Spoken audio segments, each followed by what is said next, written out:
ini merupakan sisa di Polwan ke-74, yaitu Polri yang presisi. Polwan siap mendukung pemulihan ekonomi dan reformasi struktural dan mewujudkan Indonesia yang makmur dan Indonesia setuju.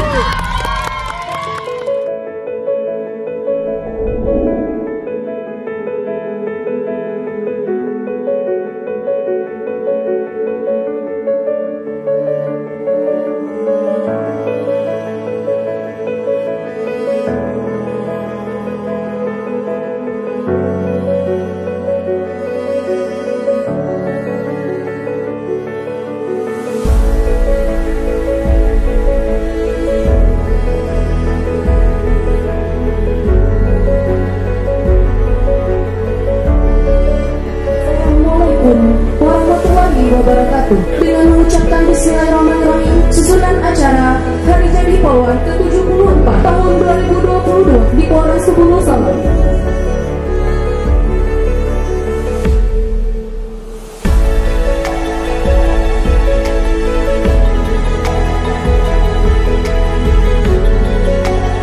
Kata sambutan dari Kapolres Subuh Salam kepada Bapak kami persilakan.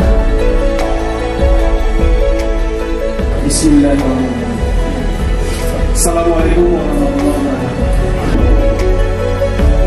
Pertama-tama marilah kita panjatkan puji dan syukur kehadirat Allah Subhanahu wa taala karena atas limpahan rahmat dan karunia-Nya kita dapat berkumpul di tempat yang berbahagia ini dalam rangka mengikuti syukuran HUT Polwan ke-74 dalam suasana hikmat dan penuh kebersamaan. Saya berharap kepada seluruh Polwan senantiasa mengasah diri dan meningkatkan motivasi serta keterampilan menyampaikan perkara yang terbaik dan akan terus-menerus memberikan pelayanan kepada bangsa ini. Jaya selalu Polwan Republik Indonesia, jaya selalu Polres.